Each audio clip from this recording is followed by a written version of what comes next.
All right, guys, welcome back to another episode of our Madden 25 Johnny Football Player Mode Connected Franchise Series. Very excited to have you here today. Wednesday, episode number 18, coming at you, Bears at Browns. Couple things first. No injuries to report whatsoever. No transactions to report. Jordan Cameron is healthy. The only thing I would say, aside from a quick update with the awards, practices, one thing that might not have come across as clear last episode, or on Monday, rather. I am still, of course, completing the practices. I'm doing it today. I was unsuccessful, but I am still doing all the practices off camera. Some people, what are you still going to do the practices? Yes, I'm still going to be doing the practices. We got to get Johnny Football those developmental points, and so I will be doing all the practices, just no longer on camera. The other thing I was amiss to not include yesterday, to overlook in yesterday's episode, was Johnny Football won the Week 13 Offensive Player of the Week award for the AFC. That means he now has 4 on the season. They've happened every second game. There is one extra week here between week 6 and 9, but that is because we had a bye week in there. So Johnny Football, every second game, earning one of these. At least that's the rate at which he's earning them at the moment, which is cool because that could potentially mean he wins one today. Today is the second game of this. It is the B of this AB pattern, so to speak. And so Bears at Browns, we'll see if Johnny Football can pull it off, can have a solid game, and maybe pull down a Player of the Week award. It'd be very exciting. Today, also, a quick update with the standings. I should include this as well. Last episode, we saw the Browns squeak out a victory in Foxborough against the New England Patriots. The reality is, with that win, we now have a 1.5 game lead in the AFC Conference. That's redundant. I shouldn't say that. In the AFC, or the American Football Conference. AFC Conference. I should say AFC Conference race. That would make sense. But anyways, beside the point. The point is this. The race being what it is, we're up by 1.5 games with 3 games left in the season. So if we win today, Patriots lose, then we have clinched a spot. We'll be 2.5 games up with 2 games left. Boom. The road of the playoffs through the AFC goes through Cleveland, which would be awesome. If we both win, then all the Browns need to do is win next week, and we clinch it, or the final week of the season. We can afford a loss somewhere between now and the end of the year. Hopefully it doesn't come to that, but it could, potentially. We don't know. So we'll see how that works out, and hopefully for us, we just get the win today, we win next week, and then we clinch it with a 14-1 record, which would be pretty stellar.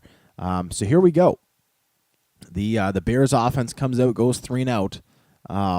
Browns defense has been extraordinarily tough this season, and it's nice to see that continuing. We'll come out throwing right away. Hawkins in the slot. By the way, we'll quickly, though it won't affect this play, obviously, we'll hit the depth chart, and we'll flippity-flop our wide receivers around. And in addition to doing that, we will get you guys informed as to who exactly is on this Bears team. Though there are a lot of big names that a lot of us have heard of. Obviously, Jay Cutler. What is there left to be said about Jay Cutler? He's, to me, he's one of the most overrated guys in the game, but that's a pretty common standpoint, I think, regarding him. Halfback, Matt Forte. Obviously, dominant halfback. Fullback, Tony Fiammetta. Wide receivers, Brandon Marshall, Alshon Jeffrey, one of the best 1-2 punches in the wide receiver game in the entire National Football League. Josh Morgan, Dominic Hickson, Marquess Wilson there as well. I believe Hickson was actually cut in real life just shortly ago, but I could be wrong on that. Martellus Bennett, Fendi Onabun, Dante Rosario, the tight ends. Bennett is not a go today due to injury. Left tackle, Eben Britton and Bruce Campbell. The left tackles, left guard Matt Slauson, Taylor Boggs. Center, Brian De La Puente is hurt, so Roberto Garza is going to be there. Right guard, Kyle Long. Right tackle, Jordan Mills. Not a stellar offensive line by any stretch of the imagination.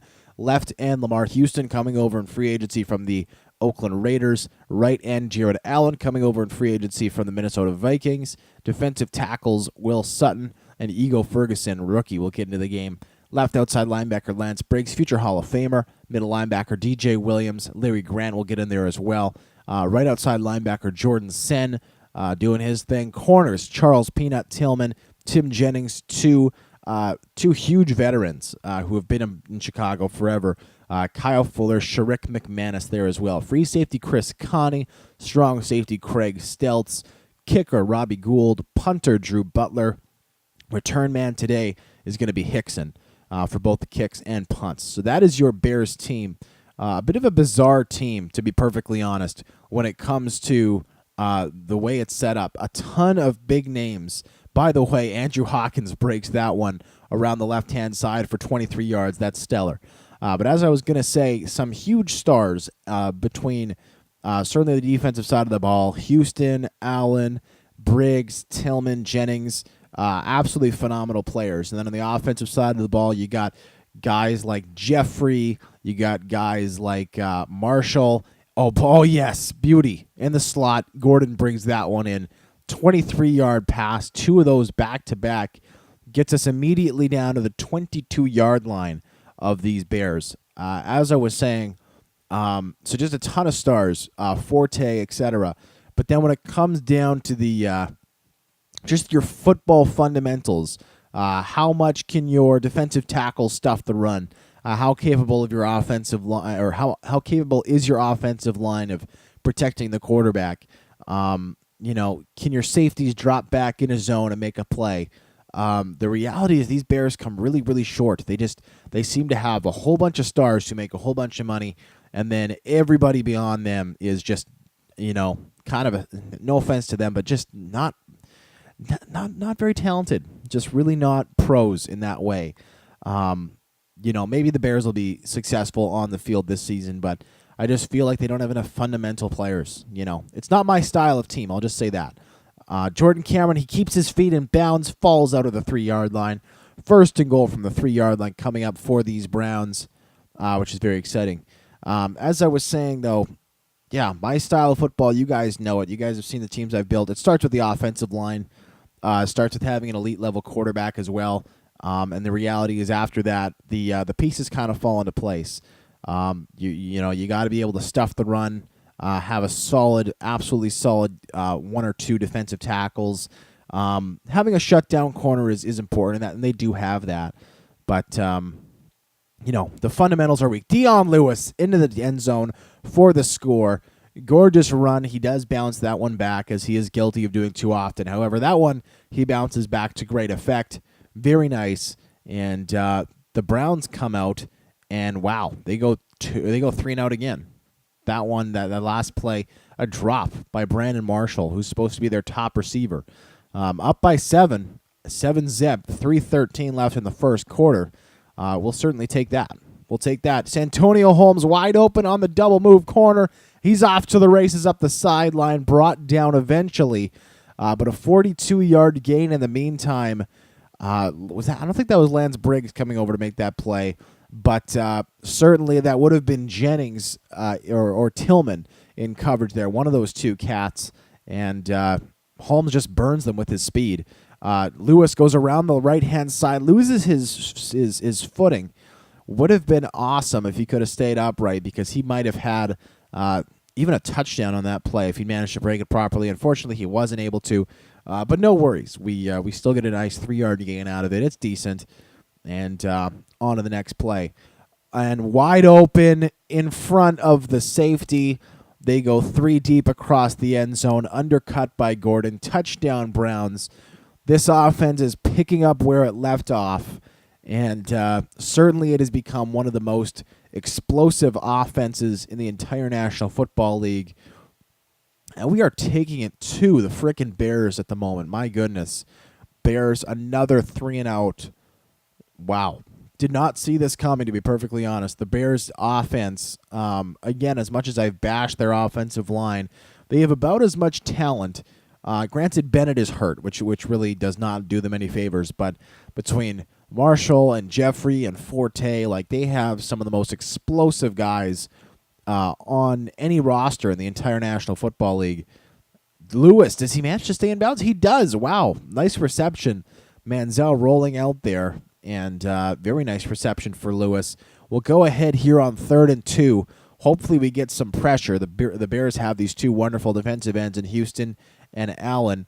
And they do send some heat. Lewis makes a nice catch underneath it. He's off to the races, strips one would-be tackler, and that is gorgeous. Gorgeous, gorgeous, gorgeous. 15 yards up the gut, right up Main Street, just flicking that ball over Jared Allen and company. That's Ferguson, who almost had him before Lewis just went all slippery on him, got out of that tackle.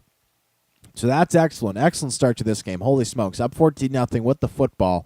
The route may be on here, folks. We'll have to wait and see. We'll look to hand this one off on 1st and 10 from the Bears' 39-yard line, looking to get it around the corner to Lewis, who's got a little more speed. This play was never effective with Tate. Lewis, who's got a little more speed. He does get some positive yardage. He absolutely laid out that would have been Charles Peanut Tillman, who's having a terrible game so far. Between being beaten, I think it was him who got absolutely scorched by Holmes, and yeah, wow, trying to check down into some run coverage there. Something that Tillman actually really excels at. He's got a bigger body, lots of strength, and boom, Holmes over the middle. Connie, former Buffalo Bill. Those of us who remember the Tuxedo T-Shirt Buffalo Bills series. Not a real life Buffalo Bill. Chris Connie has only ever played for the Chicago Bears in real life, but he was on our Buffalo Bills team. Manziel going to take off around the left side here. He is brought down by that appears to be Jared Allen. Was hoping that potentially, I think that was Burleson up ahead of us, was going to be able to throw a block. He was not. Either not able to or just not willing to. So that goes for still a nice gain of 7 yards. And here I'm hoping to just roll out all the way. And no, we can't. Pressure on. I was hoping to roll it out all the way and then have Lewis just be able to trickle that ball across the goal line. As it stands, not the case. This is probably too conservative a call, but on 3rd and 3, I'm looking to just run this one up the gut, get the first down with Lewis, and he gets popped, unfortunately. Williams, the middle linebacker, DJ Williams with the tackle. So we only get 1 yard out of it. We'll have to kick the field goal. I would never have done that if the game was tied or even if we were up by 1 score, but with the opportunity to basically guarantee a 17-0 lead, I'll take it. With 4:48 left in the second quarter, we may as well extend our lead to 3 possessions when we can, 3-score lead, and so we do that. The offense for the Bears comes out 3 and out again. My God. It's almost laughable at this point, folks. That's just too bad. I know the Browns' defense is stellar, but my goodness, when you can't, and there's a problem. Lewis and fortunately Hilliard picks it up. That was and Hilliard appears to be injured. Sketchy play there, folks. Deion Lewis fumbles the football. Hilliard, the fullback, jumps on it, but appears to have hurt himself in the process. Presley, our favorite our favorite fullback ever, is going to come out to fill in for the injured Hilliard. Meanwhile, Tillman must have heard what I said earlier. Absolutely pops Jordan Cameron, dislodges that catch. And so let's go ahead here. Let's go slip screen again. See if we can hit Lewis. See if we can catch the Bears pinning their ears back on 3rd and 6. And here come the blitzers. We hand it off to and Lewis makes the catch and is immediately tackled. Nothing doing. Blockers just don't set up very well. And Hilliard is a strained elbow. We're going to substitute Presley until Hilliard is healthy again, but hopefully he'll be back shortly. He should be back at some point during the game. Mesko standing at his own 14-yard line. He'll be booting this one down to Dominic Hickson, who is there to receive the football, catches it at his own 30-yard line, strips one tackle, brought down at the 40. So a short return, but still a nice spot. Certainly for the Bears to start this possession. They have advanced for a first down, which is nice, and it doesn't go anywhere after that. We still get the ball at our own 20-yard line to start off this drive. But hey, Bears starting to move the football. I was really expecting a big offensive shootout coming into this game, to be perfectly honest. As it stands, not so much. And Manziel gets his first terrible throw of the day out of the way, I should say. That one looking for an absolutely wide open Jordan Cameron, who couldn't have been more open.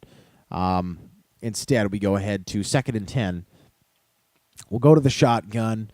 2 minutes, 30 seconds left. Lots of time to score if we want to. And if we're able to, we'll see how this one plays out. Burleson covered by the man streaking up, but Cameron at the sideline makes the catch, 22 yards on that corner route. Man, Bears just running way too much zone against Cats who really are going to tear that up. Just too physically gifted and too skilled for that to work. Cameron, who had nobody cover him there, and man, is off to the races up the sideline. He's down to the 10, the 5, finally tripped up, and he's hurt because he's Jordan Cameron. But wow, a 50-yard gain off a pass that maybe traveled 2 yards forward. Wow. Gresham will check in for Cameron, whose injury has become pretty much a weekly event here on this in this series. It happens every day, pretty much. And we get it to Burleson, who is not in? Really? He hit the pylon, but he did not score. He got down to like the 1-inch spot of the field. The nose of the football is 1 inch from the end zone. And whatever. Johnny Football comes in, up and over, easy. Touchdown, Browns. They go up by a score of 23, soon to be 24, to zip with 1:49 left in the second quarter. Bears in a whole world of trouble. We'll see what they're able to do here, and the answer is not much. Browns defense, like a blanket. Cameron has an abdominal strain. We will leave him out of the game until he's back. Gresham will get the play until then. We'll just look to run this clock out for the most part. We'll hand it off to Lewis here. If he's able to break a run or two, then I think we look at potentially scoring here. But we're going to start the second half with the football. And with that being the case, I don't really see a reason to come out here aggressively, all guns blazing, and try and do something crazy. I think the best answer is just to keep it conservative and live to see another day. I guess that's what I'll say. So here we go. We got Manziel going to hand it off with the halfback draw. Lewis going to try and take it up the gut. Hopefully he's able to get something going. There's nothing in the middle of the field here from the Bears. So we'll see. We hand it off, and he doesn't really get a whole lot of room. Alex Mack loses his block. 0-yard gain, and that'll be the last play of the first half. We're not going to go for it here on 3rd and 11. Clock just going to run out.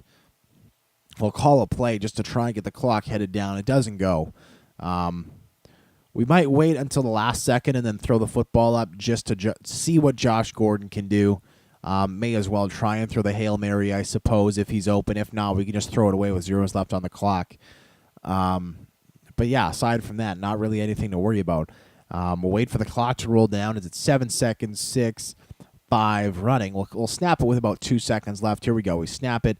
Josh Gordon. We'll give him a chance. He's kind of sort of open. Does he have a step? No. He did have a step. I should say that, but he just overthrown. So there we go. No harm done. Taking that shot. Could have potentially. That ball was 1 yard shorter. Possibly had a touchdown on that play. But it doesn't matter. We're up by 4 scores at this point. Not like we're dying for that extra touchdown. So Johnny Football going to hand the ball off here to Dion Lewis to start the second half. Up 24-0. This Browns offense is going to be a little more run-oriented down the stretch. Lewis there, a nice carry. Cameron is back in the game, by the way, after the half. We wanted him. We selected the option for him to rest up until he was totally healthy. And apparently all he needed was half. So he's back.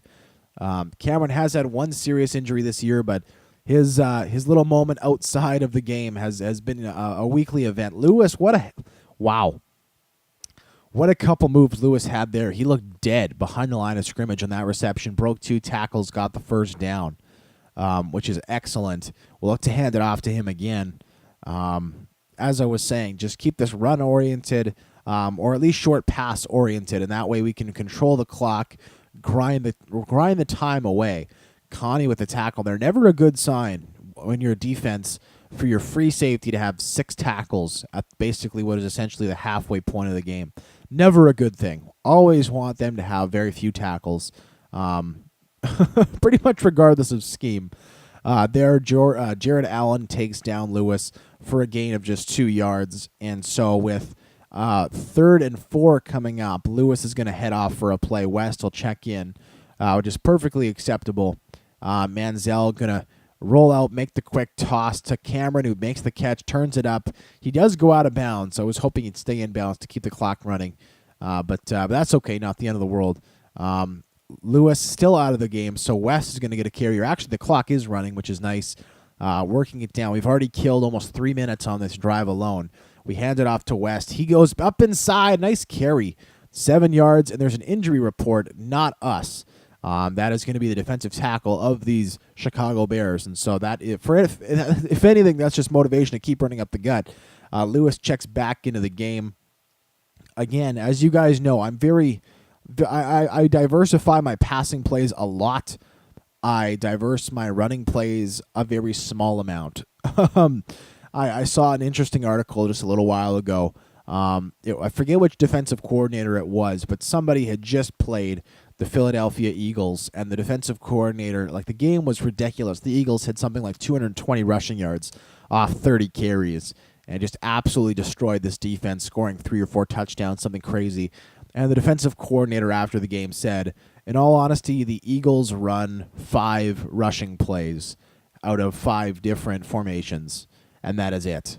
They have 5 formations, each of which has the same 5 running plays in it. So essentially 5 different plays. Obviously, you get a different pre-snap look with the different formations, but exact same scheme, exact same play. And we all know how dominant Shady McCoy is. So part of it is just the personnel. But in action, I mean, it's just crazy. Presley up the gut, the fullback, gets the biggest carry of the day, 16 yards. The Bears' defensive line parted like the Red Sea there. Wow, outstanding. So as I was saying, very interesting from that perspective. We run a very small set of running plays, but my take with passing plays is we're going to disguise things, we're going to change things up, and we're going to try and beat you. Not just with our physical skills, but also just mentally. We'll try and beat you. Running the ball, though, to me is such just a it's not a finesse thing. It's not a heady thing. It's not a mental thing. It's just we're gonna go out there and we're gonna outmuscle you. We're gonna we're gonna physically outplay you, and we're gonna destroy you. That's what running the ball is to me, and that's how you're successful with it. Because there's really not that many ways to diversify blocking schemes. You can pull guards, you can switch up tight end positions, you can use misdirection, you can employ a lead blocker or not. But there's really not that many things to change around that are going to make running plays completely wildly different from one another. At the end of the day, you're mostly just doing your thing when you run the football, and so that is what we do. And for the most part, it works not bad. We're not one of the top rushing teams in the league by any means, but we're more of a pass-oriented attack. Also, with Johnny Manziel doing a lot of the running himself, we just call a lot of pass plays for that reason. But, hey, it works. And that drive, we did exactly what we wanted to with that one. We kill almost the entire third quarter on that drive. We only get a field goal out of it, but that doesn't really matter. 27-0 the score. And the Bears now have just essentially 1 quarter left to try and get anything going. They start the fourth quarter by punting away. Browns defense having a stupid game. My goodness. Bears offense has had absolutely nothing to work with. They've been sacked constantly with Cutler getting hit. Just nothing doing on their side of the ball. And we're laughing. To be perfectly honest, we're laughing. And we're doing our thing. Some halfback misdirection here. We'll see if Lewis can bounce this one outside.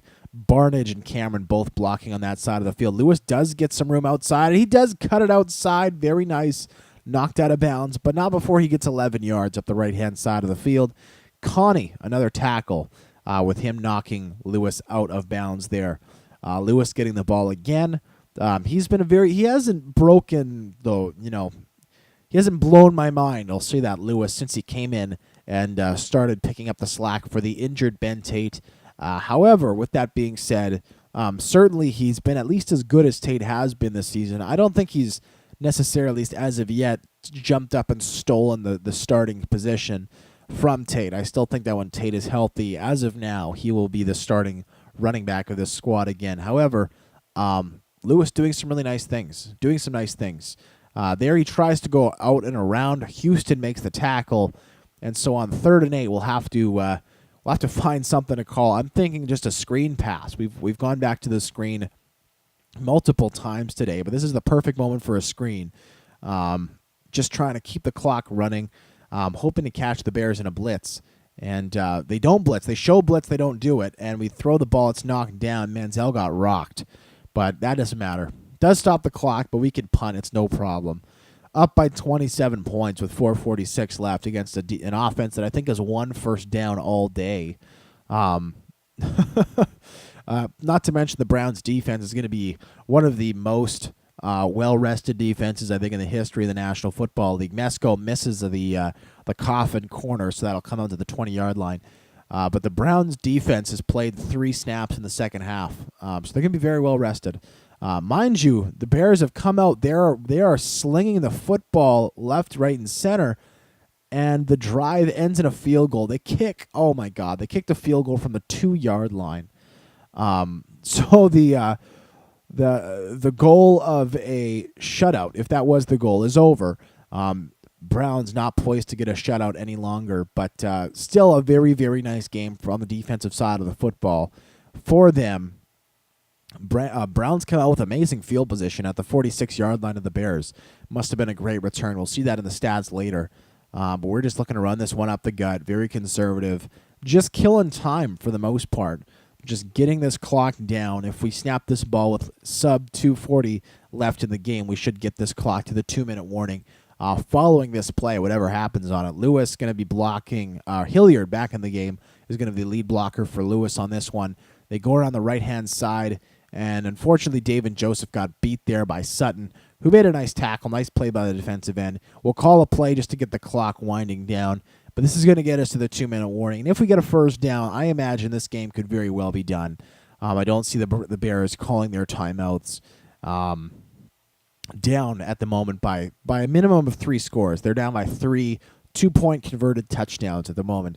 So I don't see them breaking down the door to start calling timeouts if we are able to get a first down here. This would probably end the game, though that is speculation, of course. We'll look to let's get Burleson running that one. Boom, boom, boom. And we'll get Holmes. Oh, bad throw. Holmes was coming wide open across the middle on that slant play. I don't know if that ball was knocked down or if Manziel just threw it poorly. I didn't see it, to be perfectly honest. So, whatever. It's fine. We'll now we do have a chance for a replay. I do need a replay for a thumbnail anyways. I do want to see what happened there. If that was just a bad throw or if it was tipped. Yeah, just a bad throw. Turning around awkwardly. I thought he had set his feet. He hadn't, clearly. Just way underthrown.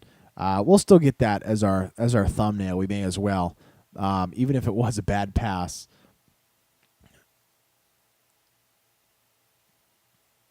We'll get that moved over. Boom, boom, boom. Because we do need a thumbnail. And there we go. That's kind of a cool one. Gets Manziel in this awkward throwing motion. Because a rookie year is an awkward time. It's kind of like if you looked at the career of an NFL player. Your rookie season is kind of like being 12.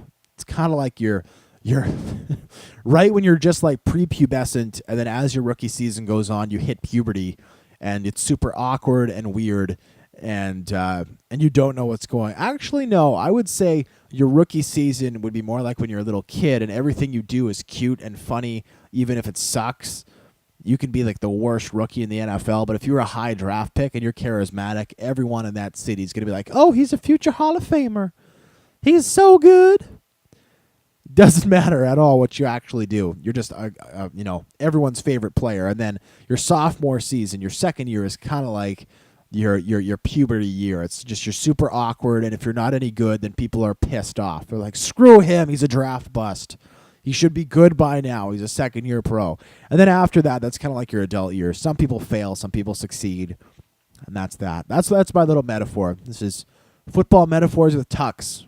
that go on late in games that are over, essentially. This will be the last play from scrimmage, by the way. Lewis just going to carry it around the right-hand side. We could have knelt here, but it would have required me to select that from the special teams page, and screw it. We'll hit the 40-second mark. We hand it off to Lewis. It's good for him to get these carries. He's tackled at the 36-yard line. And I think we'll pick another play just to get this clock running farther. No, it doesn't run farther. Damn it. This game's over, folks. That's the bottom line. We will not call another play. And the final score in this one is going to be 27-3 Browns over Bears in Cleveland, which means that the Browns are one win or a Patriots loss away from clinching the AFC and setting up the road to the Super Bowl through Cleveland, which is absolutely outstanding. Wonderful news. And there we go. The final gun sounds. And a game that was really decided in the first quarter. My goodness. Bears just did not show up to play today. These stats are going to be incredibly one-sided. We'll see exactly how they look in a moment. Cutler, 11 of 24 for 99 yards. 0 touchdowns, 0 interceptions. Terrible game. Manziel, 17 of 24, 276 yards, 2 touchdowns, no picks. Solid game for him, just solid. Running the football, Dion Lewis, 22 carries for 64 yards and a touchdown. Matt Forte, don't know why they weren't feeding him the rock more. 6 for 28 on an average of 4.6 yards per carry. They just weren't giving him the football. Manziel took off twice for 7 yards, got 1 touchdown out of it. Jordan Cameron, 6 for 104. Dion Lewis, 4 for 29. More Browns. Gordon, 3 for 51 and a touchdown. Holmes, 2 for 64. Burleson, 1 for 5 and a score. Hawkins, 1 for 23. Leading receiver for the Bears, it appears as though it would be Alshon Jeffrey, who had 3 catches for 44 yards. Defensively, Chris Conley led the game with 7 tackles. Dansby led the way for the Browns. He had 6 sacks in this one. 1 for Mingo, 1 for Taylor. Picks in this one, none to mention. And aside from that, kicking Billy kind of perfect. 2 of 2. Gould, perfect as well, 1 for 1. Punting-wise, boom. Kick returns, boom. And punt returns, boom. So that is it, guys. Thank you so much for joining me for today's episode. I'll see you again tomorrow for episode number 19 of this series. And hopefully an episode in which we can clinch the AFC. And until then, I thank you so much for joining me again. I am Tuxedo T-Shirt, and I'm out.